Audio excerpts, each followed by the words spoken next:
Did you know that Vlad the Impaler did not start impaling people until his mid-30s? To all the young people out there desperate for a breakthrough, it's never too late. Everybody hates everybody else and themselves. We've heard all the tales. But how much can you hate another person? We'll go through the escapades of a few historical figures to help you figure that out. But before we get started, we should point out that these are not necessarily the worst leaders in history, even though many listed here can apply for that ticket, but historical figures who had a particular fondness for nasty murders. So, while Bloody Mary, the butcher of Uganda, Mao and Genghis Khan killed a shit ton of people, their creative palettes pale compared to the ones we are about to list, as much as that sounds like an off-color joke. The historical figures in this list had a taste for gore and violence, and were not afraid to express it. So, without further ado, let's jump into it. Daji, the consort king of Zhao of Shang, 11th century BCE. We begin with a femme fatale. Daji appears in Chinese legends and myths as a fox spirit, symbolizing her deceptive and cunning personality. And would you believe it, there were fox spirit cults. The Western equivalent of that would be a Machiavelli nuthugger. She had King Zhao wrapped around her little finger. He was infatuated with her, like a teenage boy who waits for a girl's one-word replies. He hired musicians to satiate her, built a garden with birds and animals, and constructed a wine lake. Talk about being smitten.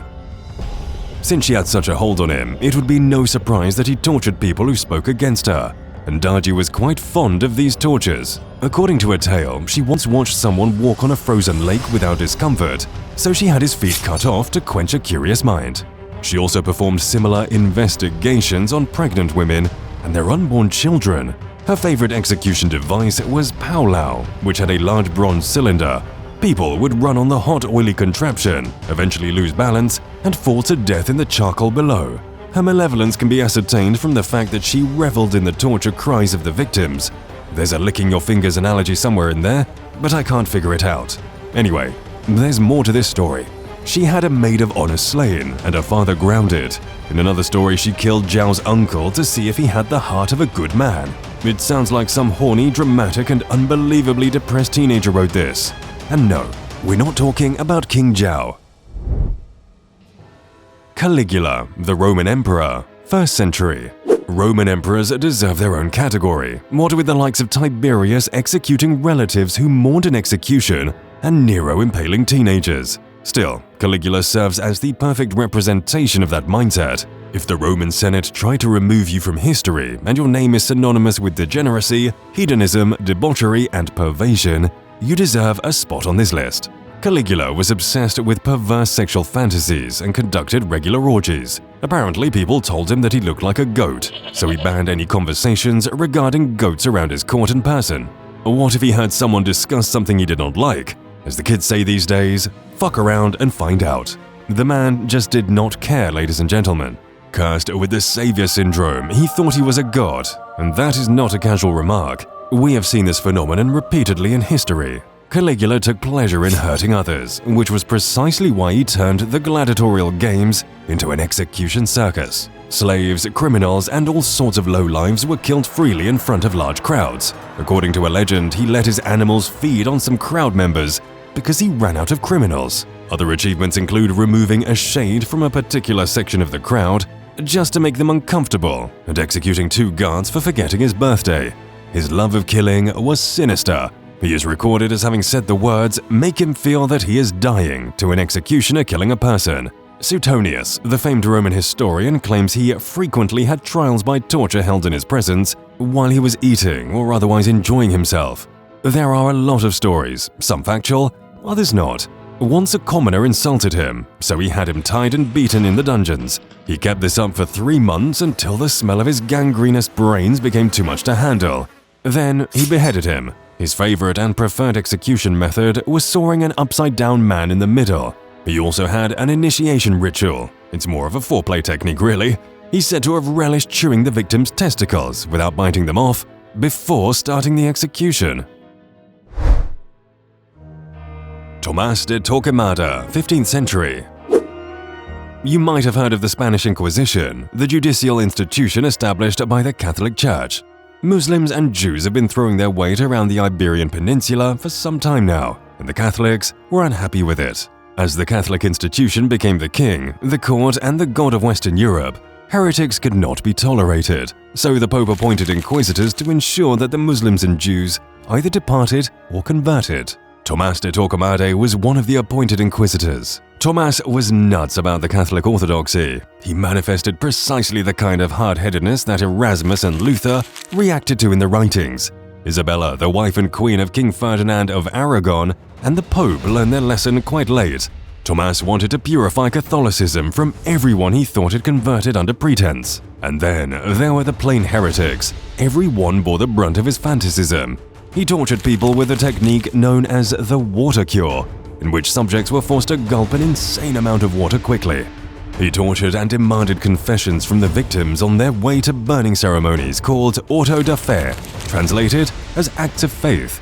Either the torture killed them, or the stake did. What about the confession, you may ask? Well, his stance was along the lines of, here's to those who wish as well, and those who don't can go to hell. Confession or no confession, he was sending people straight to hell. Although he did do them a favor, anyone who confessed was garroted before the burning. Death before impact. After his death, his tomb was ransacked and his bones were burned in a supposed act of faith. Karma's a bitch, ain't it? Vlad the Impaler.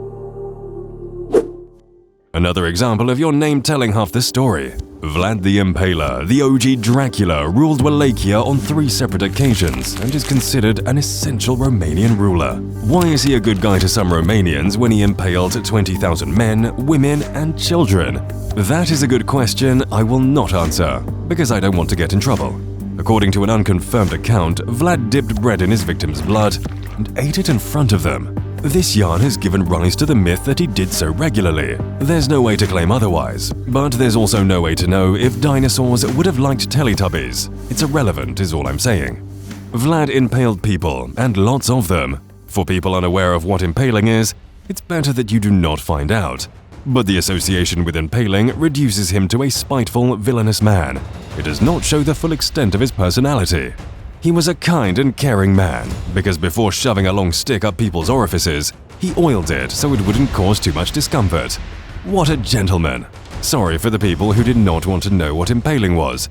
Yes, I said you didn't need to know, but I just got carried away. I apologize. That was out of line. That's what he said. Haha. Proud of that. Vlad employed other torture and execution methods as well. Plant some nails in someone's head, cut off their limbs, gouge out their eyes, burn them, mutilate them. You know, just a regular night out. The Blood Countess, Hungarian noblewoman, 15th to 16th century. Countess Elizabeth Bathory d'Assad might have been the most prolific serial killer in history. Imagine a medieval castle, a blood-hungry royal woman who hides behind a calm appearance and quiet demeanor. When she sneaks into the back room, she tortures and executes girls only to bathe in their virgin blood.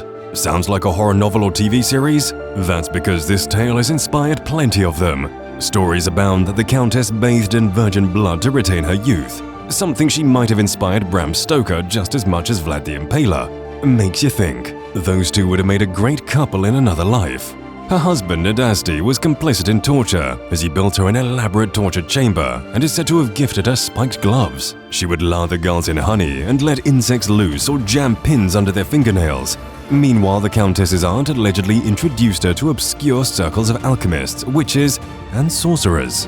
After Nadasti's death, her violent and psychopathic tendencies worsened. She engaged in cannibalism and even forced a girl to eat her own flesh. When she was caught, more than 300 mutilated girls were found. The servants blabbed and were convicted, while the Countess was sent to a spacious jail. Some modern historians tend to think of the whole situation as a witch hunt, hypothesizing that the bodies were planted for socio-political interests, including those of the Habsburgs. Delphine LaLaurie, New Orleans socialite, 19th century. We move from one serial killer to another. A fire breaks out in New Orleans and a mansion gets caught up. People look around and go, "No slaves? How can that be?" They invite themselves in for a look and find half-mutilated slaves in the attic. You see, Americans are awful casual with other people's property and far too touchy about their own. And you can see why. They've got corpses in their attics, each and every one of them. Delphine LaLaurie had always seemed like a kind woman who was friendly towards her slaves. Some might have said she was unreasonably polite. But recently, people had started to suspect her. After she was caught digging, one of her slave girls was made to sell 9 of her slaves. Everybody knew something was amiss. Something was amiss, all right. Bones, intestines, organs, what have you. All sorts of mutilations could be found in a humble abode. And on top of that, she had spoons for having fun with naked brains. The discoveries in her little house of horrors were proverbial nails in the coffin for the skeptics. But it was a complete shock to the simple-minded locals. They rescued the living slaves and burned her place down. She fled to Paris and was never heard from again. She tortured and murdered an insane amount of slaves in the early 1800s. Some say the number is close to 60, but no one knows. Some folks think she came back to New Orleans in disguise and killed even more people. Shiro, Ishi and Unit 731, 20th century. It's hard to blame one person for the heinous project of Unit 731 in Japan, since it went on unperturbed over many years. But if there were one person to be blamed, it would have to be the director of the program, Shiro Ishi. So, what's the story? During the Second Sino-Japanese War in the 1930s, Japan began experimenting with biological and chemical weapons. And how do you test chemicals? You get some guinea pigs. In a war, finding guinea pigs is like finding a rodeo in Nevada. It's a piece of cake. Initially, the Japanese scientists had Chinese prisoners of war, and with the start of the Second World War, they also got Soviet, Korean, and Mongolian POWs. An example of their handiwork is their quest to understand the human body's injuries and healing properties. They deliberately introduced diseases to prisoners and then opened them up live, without anesthesia, to study the effects. They also wanted to learn the effects of cold weather. Scientists would take prisoners out in the cold and record how their limbs caught frostbite to understand it. That's not all. They also tested toxic gases on the prisoners and recorded the effects by researching the dead bodies. Not only that, prisoners were coerced into sexual unions, analyzing the spread of syphilis among the captives. Women were raped and impregnated by the guards, and the babies were also used for scientific purposes. At least they were not killing civilians, looking at the US and its atomic bombs. But the Japanese were experimenting on Chinese civilians. They used planes to rain pathogens down on the dense populations. Unit 731 and its tangential programs killed up to 500,000 people.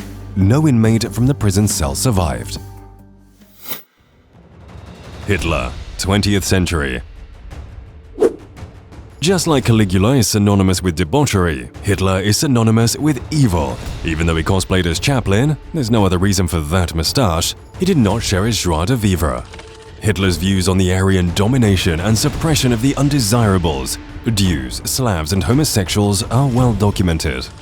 While the time of Vlad the Impaler seems foreign and primitive, the tortures of the Holocaust seem shocking because of their recency and familiarity. The less said about the gas chambers, the better. It is one of the most widely documented genocides in human history, regardless of what any Holocaust-denying douche tells you. Pol Pot and S-21 Detention Center, 20th century. Pol Pot came to power in Cambodia in the 70s, and what a colossal prick he was! During his 4-year regime, around 2 million Cambodians met their maker. He was a dense communist that even communists renounced. The Khmer Rouge, the Cambodian Communist Party responsible for the genocide, found intellectuals, urban dwellers, religious leaders and civil servants deplorable. So he had his major cities evacuated. Doctors, lawyers and teachers were to take up farming in the countryside. It was his idea of a classless society. People worked to their deaths, and the ones who did not, he had them executed. A real lose-lose scenario, whichever way you look at it. It takes balls to run a country like a pinball machine, or dementia. His penchant for torture, however, comes with another ballsy initiative, the Toile Slang. During his 4-year rule, around 20,000 people were brutally tortured and murdered there. The purpose of the establishment was simple: give confession or die trying. It was an abhorrent display of beatdowns, rapes, medical experiments, electric shocks, sleep deprivation, hot metal instruments, plastic bags for asphyxiation, and waterboarding. It is one of 150 to 200 torture and execution centers in the country. Sounds like a badly written play, to be honest. A man makes up one day and says, "You know what this country needs? No intelligent people, mass executions, and me at the top." That was an actual thought of a real person. If you liked our content, don't forget to like and subscribe. Which historical figure do you hate the most? Did we miss any major figures in this video? Let us know in the comments below. Take care, and we'll see you in the next video.